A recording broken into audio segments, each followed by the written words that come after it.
Hello everybody, welcome to another one of my tier list videos. I just want to apologise in advance for all the mess behind my shoulder there. I'm actually in the process of moving stuff into storage before we get some work done on our home, so it's a bit of a mess in my office. It is the official dumping ground, but with that most important point out of the way, you're here to watch my ranking of the villains from Batman Caped Crusader. This tier list was not made by me. I'm just going to scroll down to see who did make it. It was made by Shiny Neon Nuke 1. It's a pretty good tier list. The only point of contention I have is there are a bunch of people on here that I don't think are villains. So the circus performers from the Nocturna episode, they are not villains. Not even this guy, Waylon. I think they were actually quite heroic in a way, in that they thought that Bruce Wayne was a child predator, because he comes smashing through a wall into their backstage area going, "Has anybody seen these kids? I'm looking for some kids." And their response is, "Why are you looking for children, you weirdo?" And they beat him up. So I don't think they're villains. I'm not going to rank them because, yeah, they're not villains. But anyway, let's start things off with Detective Harvey Bullock. So I thought that their version of Harvey Bullock was very distinct from the others in that he actually is fully corrupt. He commits murders. He is complicit in attempted murders. He is definitely being strung along, I think, a bit by his partner Flass. But I thought he was really, really well done in this. The moment when he murdered Firebug, I genuinely gasped. I don't usually gasp when I watch shows, but seeing him murder Firebug, I just went, oh no, people are going to be mad about this, because for some reason Harvey Bullock is a beloved character from shows like Gotham and obviously Batman the Animated Series. So next we have Arnold Flass. Now, he is very charismatic. He is also truly hideous. He is the one that orchestrates a lot of the more terrible schemes that Bullock and he get involved in. He's the one that suggests to Bullock that, you know, Firefly might tell on them that they had intentionally released him to lure out Batman. And he's also the one that murders Harvey Dent and tries to murder Barbara Gordon. I should have said earlier, spoilers of course. But I think he's really good as well. I actually liked him more than Bullock, not on like I think he's a great dude. I just thought he was a better villain because he was more cunning, and he was, to a certain extent, he was manipulating Bullock, trying to get him to do most of the dirty work. Next we have Rupert Thorne. So he only makes a couple of appearances. I think he's in, I want to say 3 episodes. No, 2. No, 3. He is in 3. Yes, he is in the last one at the end. He's a rival to the Penguin, and he is obviously a crime boss. He's the one that's partially responsible for Harvey Dent's downfall, so Harvey Dent looks like he's losing the mayoral election, and Thorne offers Dent a lot of money to fund his campaign and give him a chance of winning in exchange for some favours. There will be inevitable comparisons with the version seen in Batman the Animated Series. And I think I probably will always prefer the Batman the Animated Series versions of the characters, just because that's what I grew up with. Of course, I'm just going to prefer those by default for the most part. But I think that this Rupert Thorne is very good. Quite impactful. You liked the vocal performance. Very rich voice. Voice with character, as Andrea Romano would say. Alright, next we have one of Thorne's henchmen. I always want to call him Tony Ziti. I think that is his name. Is it Ziti? Anyway, doesn't matter. He's the guy that throws the acid in Harvey Dent's face, and it's kind of ironic that he's got a bit of a lazy eye there. Kind of gives him that kind of Two-Face look from Batman the Animated Series, where one eye was bigger than the other. Yeah, I mean, there's not much to him. I mean, I did like the scene where, okay, so after Harvey Dent has his face disfigured, he's put into a safe house by Thorne to hide him. And, you know, he and the guards with him are talking big about, oh, we put Dent in his place, that, what a loser. Harvey Dent just comes in and murders them. and he shoots the 2 guards, killing them quite quickly. Again, killing 2 with his pistol.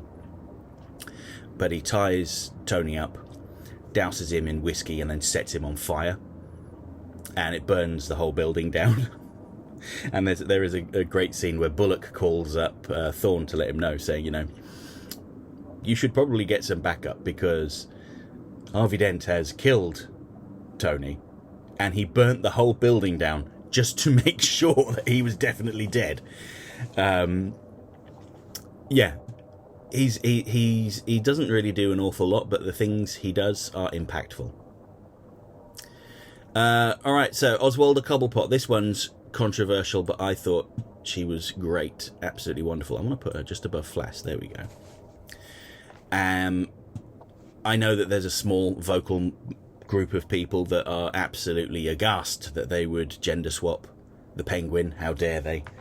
And they are equally angry at an out-of-context quote from Bruce Timm where he said that Batman doesn't have very many good villains. What he was actually talking about in the context of female villains, and he was talking about like high-profile female villains.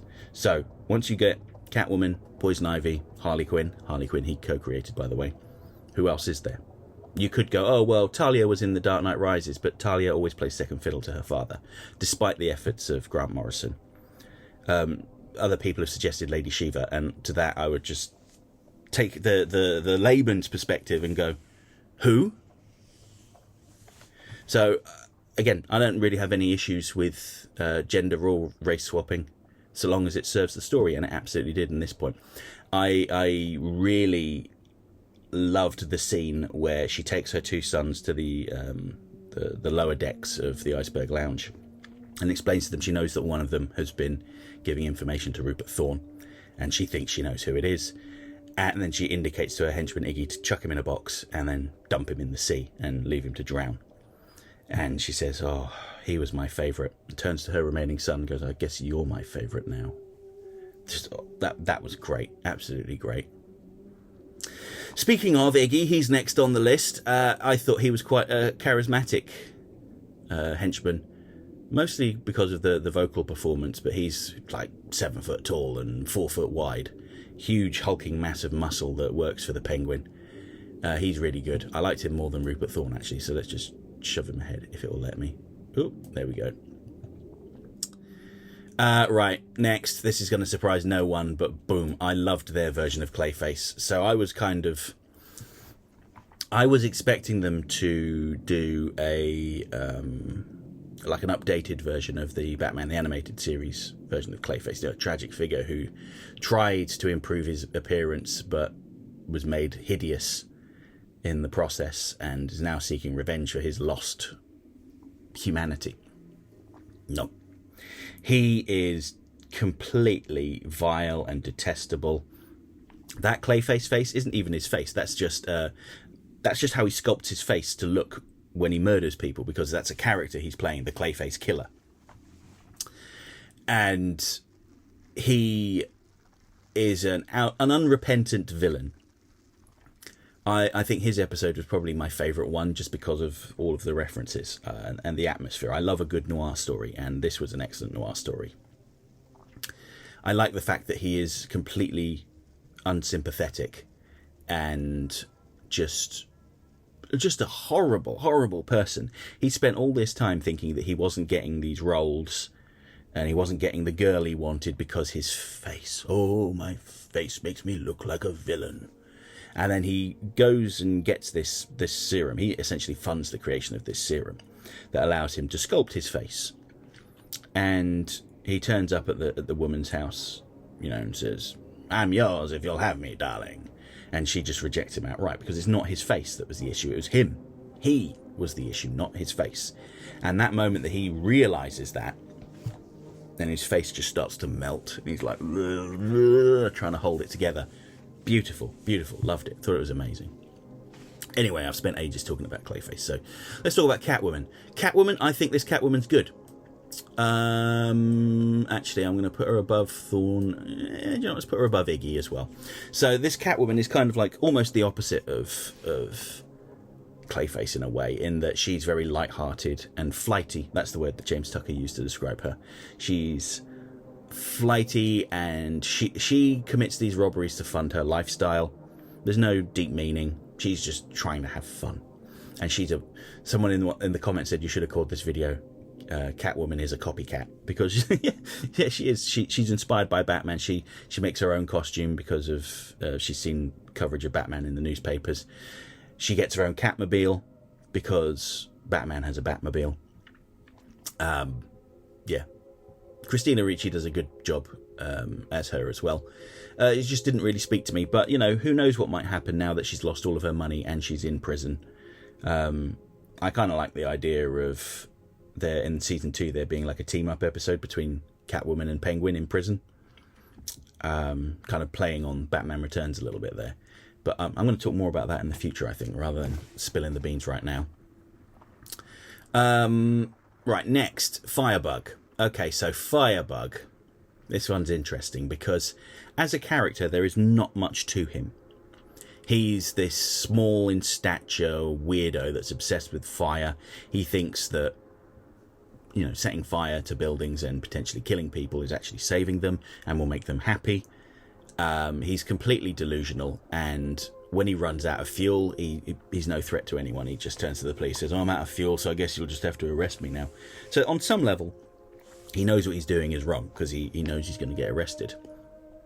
But he's very, very significant in that his actions not only elevate Bullock and Flass as villains because they murder him, but it also brings together Batman and Commissioner Gordon and starts their partnership, because while Flass and Bullock are busy trying to cover their tracks,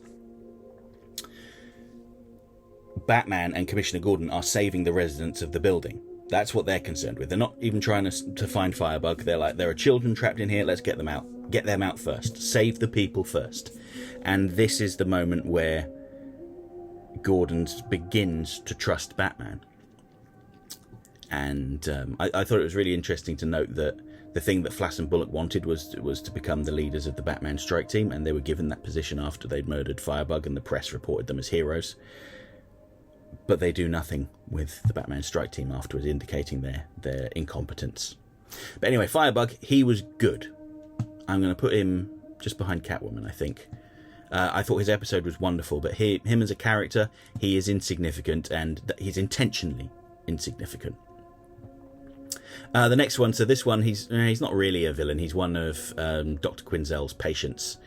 In fact, maybe I'll do all of the Harley Quinn patients together, because, oh man, I'm going to be spoiling like the main meat of my Harley Quinn video that's coming out in a couple of weeks. But essentially, she psychologically tortures her wicked patients, these industrialists that are abusing people and doing morally reprehensible things that may not necessarily be illegal. She breaks them down into their Jungian archetypes. So, for instance, the ruler there and the ruler there, the innocent there and there. Oh, sorry, there. Excuse me. The jester. I think the Christmas elf might be like the magician, possibly, just because there's kind of like a magical element to elves. And also, she breaks herself down as well, and that's why she adopts the jester identity. But don't tell anyone I've said that. Wait until you watch my Harley Quinn video and then act surprised, okay?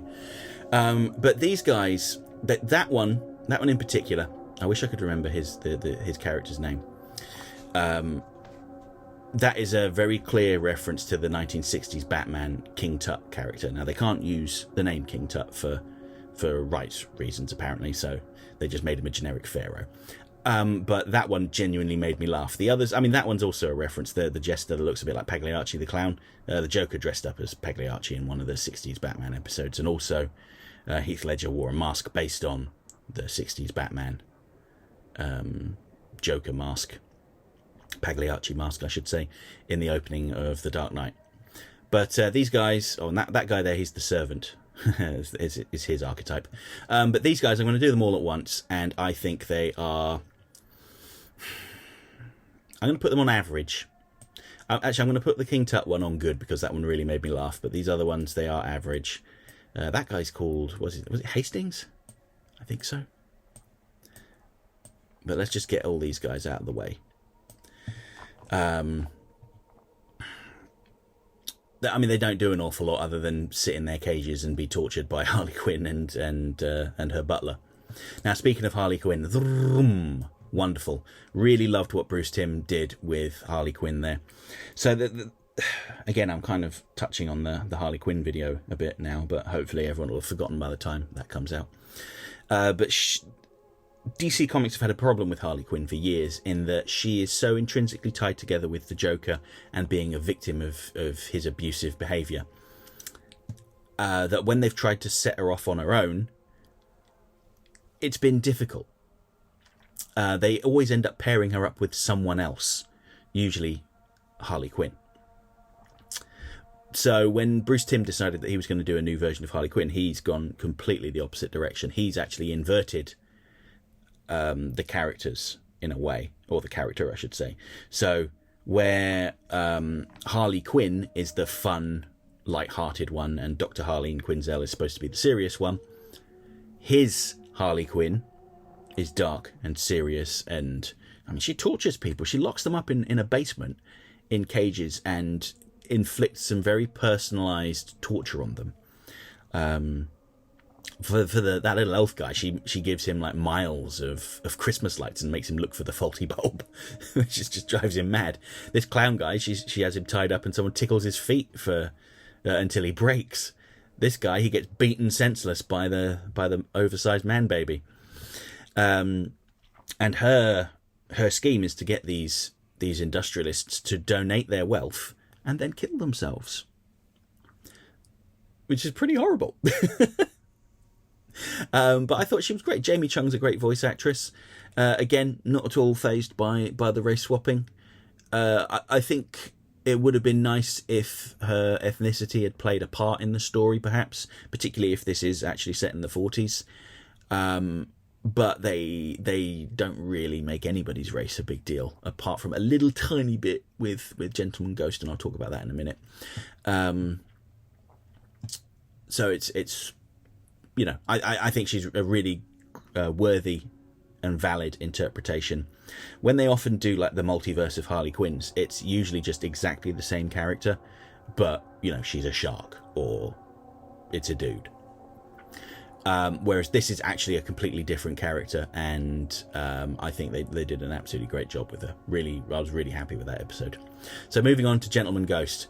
Gentleman Ghost. Now, what I meant earlier when I said they don't really make racial references apart from with Gentleman Ghost. So Gentleman Ghost is like an 18th century, I think it was 18th century, an 18th century highwayman that was from an aristocratic family, but he was a drunk and a gambler, and he lost most of their money, and he stole it from the poor to fund his lifestyle, and he was eventually executed. Now, he steals from the poor because he views them as less than and that they should supplement his income. And his ghost comes back because one of his descendants is selling the family estate, Heritage Hill, I think, and he's selling it to Lucius Fox.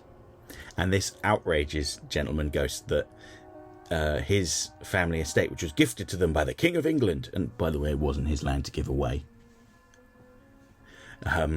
is being sold to a commoner, and a commoner that's black. Now, he doesn't overtly say it's because he's black, but when he points at him, he goes, a commoner like him? And also when he's robbing the train that Harvey Dent's on, notice that most of the people he steals from are people from different ethnic backgrounds. So there's a visibly Jewish character, there's an African American, there's a Hispanic. There is a white woman there as well. But he targets people that he views as lesser. Now, this is the closest the show gets to addressing like the prevailing moralities of the time, you know, in that 40s time period. And I found it curious that they chose to use like an 18th century ghost of a highwayman to examine this. But even then, they only lightly touched on it. I can understand why they didn't want to make a big deal out of it, because, you know, it might make the show feel a bit preachy. I know that some of the later episodes of Young Justice felt a bit preachy. Like, okay, I understand about inclusivity and, you know, allowing people to be their authentic selves. I totally get it. I'm totally on board with it. Just kind of, you don't have to say it every 5 minutes. But anyway, that's a completely different matter. I thought Gentleman Ghost was good. I think I liked him more than Catwoman. No. I think I liked Catwoman more. All right. So next we have Floyd Lawton, Deadshot. He makes a very brief appearance in the episode Moving Targets, where there's a hit put out on Gordon, and he goes, "Hey, Gordon," and then takes a shot. Hardly the best shot in the world, in that he missed. There's not really much else to him than that. I think I'm just going to plonk him there in average, because we didn't really see much of him. So this guy's from the same episode. I apologise that I've forgotten his name again. I really should have written down the names of these side characters. I have a big list somewhere. He is the person that put the hit out on Gordon because he was dissatisfied with his conviction and felt that he didn't deserve to be in prison. Of course, the irony is that by putting a hit out on someone, he's shown that he really did deserve to be in prison. Very brief appearance. Oh, there is a good scene, though, where Batman breaks into the prison to go and talk to him. And he tries to pull a knife on Batman, and Batman just beats the crap out of him. I thought that was great. All right, next. So the main villain of the episode is Onomatopoeia. And I thought he was great. I'm going to put him there. So the problem is with Onomatopoeia is he doesn't speak other than by making sound effect noises. So when he gets off the train and you see him pull his mask over his face, note that you don't actually see his face. You see a little bit of his chin as he pulls the mask down. But he gets off the train, looks directly into the camera and goes, "Dun, dun, dun!" That just cracked me up. I thought it was wonderful. So to kind of get around the fact that he can't or does not speak, he's got a whole bunch of these henchmen with him that do all the talking for him, which I thought was a clever way of getting around it.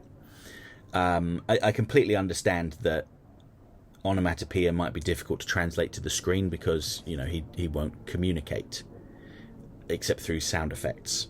But I think they did a good job of communicating his how credible a threat he was and how intelligent he was and how capable he was. So after his goons take a police car and they try to kill their target, they get shot up and the car crashes and burns. And Onomatopoeia and his other henchmen turn up later on, and Onomatopoeia spots an oil trail going down the road which has come from the Gordon's car, and he's walking along, follow it, going blip, blip, blip, blip, indicating, you know, this is dripping, and he's following it with his torch, and then his henchmen follow him and they go, "Oh, great job, boss, wonderful, well done." Really like that. And the fight with Batman was great. Need I say any more than pow? No, I don't. Okay, so next we have Detective Corrigan. Now, a lot of people assumed that this was Jim Corrigan, the Spectre, but they were not familiar with Ed Brubaker's work on Gotham Central, where he created a different character, also called Jim Corrigan, potentially his nephew, I think, who was a corrupt detective, and he murdered Crispus Allen, and Crispus Allen became the Spectre. And they did a mini-series about Crispus Allen becoming the Spectre, and he wants to get vengeance on Corrigan for killing him and taking him from his family, but he's not allowed to. Corrigan isn't on the list yet, he says. But Crispus Allen's son murders Corrigan in revenge, and as Crispus Allen, the Spectre, has to enact vengeance on his own son, which I thought was very, very moving. But Corrigan was obviously dead. So I think this is the same guy. I mean, he's got the same suit. He looks exactly the same. I doubt that they will introduce the Spectre in a later season, and if they do, it probably wouldn't be him, but you never know. I could be wrong. When I saw him for the first time in, I think it was the Night of the Hunters, I think it was, I was like, "Oh, that's corrupt Detective Corrigan. Watch your backs, fellas." But I thought he was good. I liked him more than the side henchman. Did I like him more than Iggy? I mean, his scene where he turns the gun on Barbara Gordon. He says, you know, it's nothing personal, Barbara, but it's just a lot of money. I thought that was very, very human. Okay, so next we have Nocturna, who is imagined as a child. She's a teenager, I suppose, and she sucks the life force out of people, another kind of supernatural character. She can also be killed by the sunlight. Sunlight burns her skin quite severely, like a vampire. Ooh. And she is greedy. She travels with the circus folk, and her brother is part of her act, where he pretends that he's like a scientist that has developed a treatment that will make you super strong, and he calls Nocturna out of the crowd, and she just uses her natural strength that she gets from draining souls. But she has an agreement with her brother that she can only drain one child per town to avoid suspicion, but in Gotham she drains 3, bringing the attention of Batman. And it's a different interpretation. So Bruce Timm had mentioned on the anime superhero forums that he actually wanted Nocturna to be an adult, but then someone brought up the idea of her being a child. And oh damn, what is that vampire movie called? Does it Let the Right One In? Possibly. Anyway, it reminded him of a Matt Reeves movie, and he was completely on board with that idea. Yeah, I thought she was really good. I don't think I'd call her amazing. Maybe I'll put her on the lower end of amazing. Yeah, go on then. Because the thing is, she was like unrepentantly selfish and greedy. And when her brother tries to stop her from draining the 3rd child, which would have been, Steffi Brown? Robin references there. She pushes him away, and he goes like back first into some furniture, and there's a loud crack, and she's broken his back. And the furniture collapses on top of him, and she leaves him. She uses some really abusive language as well, like, you don't really love me, you don't allow me to do what I need to do, you're holding me back, etc, etc.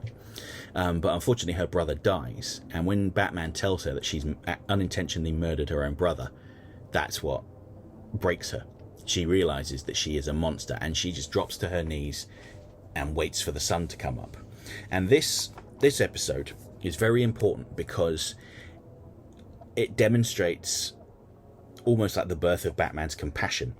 Because up until this point, he's just been punching the villains, or tying them up in the case of Catwoman. Like you saw what he did to Clayface. He turned his face into pulp. And he didn't save Harley Quinn when she was falling over the edge of the cliff. He chose to save Barbara instead. He could have tried to save both of them, but he just chose to save Barbara. But by this point, he's been learning, and he's been growing as a person through his interactions with others, and he chooses to save Nocturna. He covers her in his cape and takes her inside, and takes her to get treatment at a hospital, where she's put in a specialist ward. I feel like if he had met Nocturna at the beginning of the series, he probably would have just left her in the sunlight. But again, there's kind of like a running theme with a lot of these characters, in that it's not so much who they are and what they do, but it's the impact they have on Batman and how they make him grow as a person that's important. And that is doubly true. Yeah, see what I did there with Two-Face. Two-Face is probably, I think he probably is the best villain. He's the one with the running story arc throughout the whole season.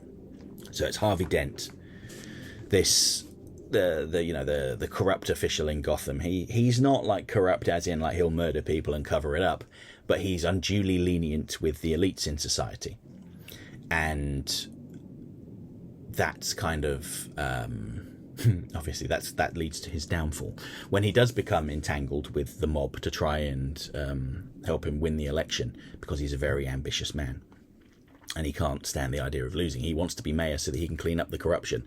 And he thinks that the price of doing business, that kind of business, is that you have to deal with the mob every now and then. But at the last minute, he changes his mind and says, "No, I'm not dealing with the mob. I've taken their money, but I'm not going to do them any special favours." And he gets his face burnt. And it's important to note that it's the right side of his face that gets burnt this time, not his left. They've kind of inverted the disfigurement to indicate that it's his disfigured side that is kind and compassionate and empathetic and feels guilt, and it's his, I was going to say normal side, but his pristine side, the undamaged side, that brings out all of his bad qualities. that is murderous. There's a scene when he murders this guy Tony, where he's doused him in the whiskey. He's walking out of the room with his matches, and he goes, "Well, the other guy doesn't want me to kill you, but I want to." And then he kills him. And then later on, he's sat in his car going, "Oh my God, I can't believe we did that." There's this version of Two-Face is very much meant to be a parallel to Bruce Wayne and Batman, in that he is on a righteous crusade and his identity is kind of split in two, so to speak. And yeah, I really loved his episodes. I found the final episode in particular to be very moving. The good side, the good characters, the moral characters, the Gordons, Montoya, Batman, they are going to get Harvey Dent to testify against the corrupt officials in the city, and the corrupt officials in the city let loose, trying to kill Dent before he talks, including Bullock and Flass and Rupert Thorne. I mean, I don't want to say too much more because I don't want to spoil my upcoming videos. I feel like I said too much about Harley Quinn. But anyway, I'm going to call it quits there. This has been long enough already. So that's the end of this tier list. Let me know your thoughts. Do you think these characters down here are villains? I don't, and I'm not going to rank them. I thought it was actually quite interesting that they've gone out of their way to make sure that disfigured villains like Two-Face and Killer Croc aren't like, or the disfigured part of Two-Face, I should say, aren't associated with villainy, because there is a common trend in Batman villains that someone gets disfigured or maimed and they become a monster, which isn't really very nice. But anyway, let me know your thoughts in the comments below. Hope you've enjoyed this. Take care. Bye bye.